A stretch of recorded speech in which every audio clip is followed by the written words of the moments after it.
Let's be honest. When you hear the word femcel, what comes to mind? A bitter woman who hates men? Someone who spends nights scrolling Reddit, ranting about dating apps? Or maybe just someone who's lonely, frustrated, and tired of pretending she doesn't care? Well, here's the uncomfortable truth. The femcel label isn't just a meme anymore. It's becoming a quiet movement, one that reveals a darker side of modern dating, female insecurity, and social media illusions. So today we're asking the real question: are you a femcel? And what does that actually mean? Stay till the end, because this isn't just about women who can't get a boyfriend.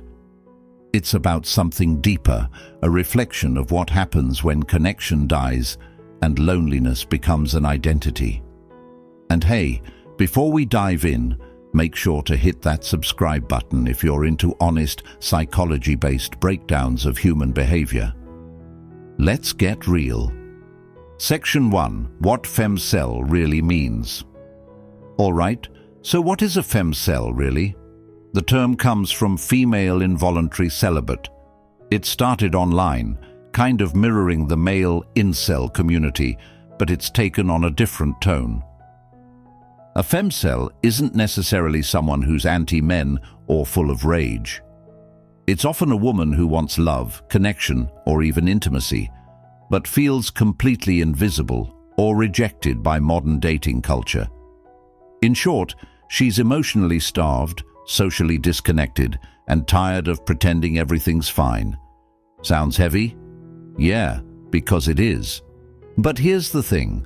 Femcel energy isn't just about not having sex. It's about feeling unwanted in a world obsessed with validation. You can be attractive, smart, funny, and still feel like no one ever chooses you. That's the femcel paradox, surrounded by attention, yet starved for affection. So how does someone actually become a femcel?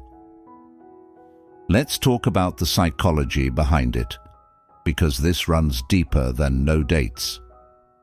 Section 2. The psychology of the femcel mindset. Here's what psychologists call learned helplessness. It's when repeated rejection, ghosting, or failure makes you stop trying altogether. Your brain basically says, why bother? So you start building emotional walls. You stop flirting, you stop initiating, you even stop believing you're capable of being loved.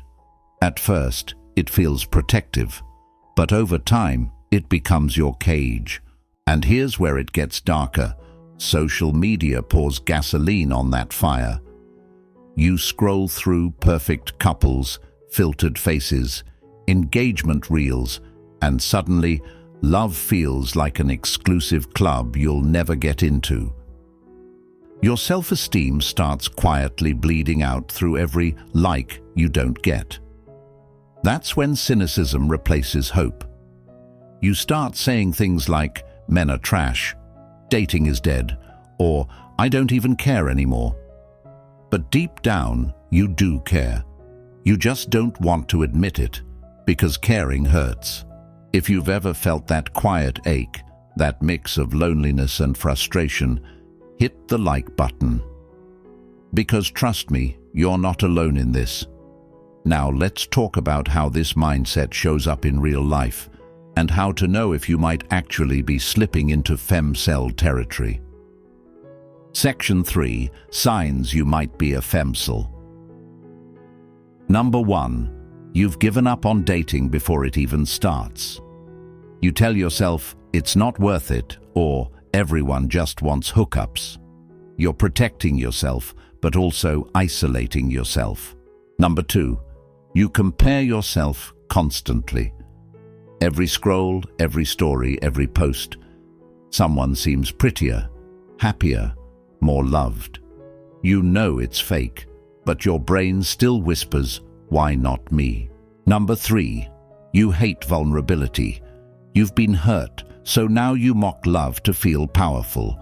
Sarcasm becomes your shield. Humor replaces honesty. You tell your friends you're fine, but your DMs tell another story. And number 4, you crave connection but sabotage it. Someone shows interest, and instead of leaning in, you pull back because you assume it won't last. It's like your heart says yes, but your trauma says, don't you dare. All right, that sounds heavy, but don't panic, because being a femcel doesn't mean you're doomed. It means you're aware, and that awareness can lead to change. Section 4, breaking out of the femcel mindset. Here's the hard truth. Healing starts when you stop defining your worth through other people's attraction. You've got to rebuild your sense of value outside the dating market. Start small. Talk to people without expecting anything. Compliment strangers. Learn new skills. Touch grass, literally. Reconnect with the world, not just the algorithm. You're not invisible. You're just disconnected from your own light. And once you start seeing yourself differently, the world starts reflecting that energy back. Because confidence, real confidence, isn't loud. It's quiet self-respect. So, are you a femcel? Maybe, maybe not. But even if you are, it doesn't define you. It describes your current mindset, not your future. You can rewrite that story anytime you choose. If this hit close to home, drop a comment and tell me which part resonated with you most. Hit subscribe, because next week we're diving into how the internet is secretly making you feel undesirable and how to break that spell. Trust me, you'll want to hear that one. Until then, take care of yourself, not your follower count.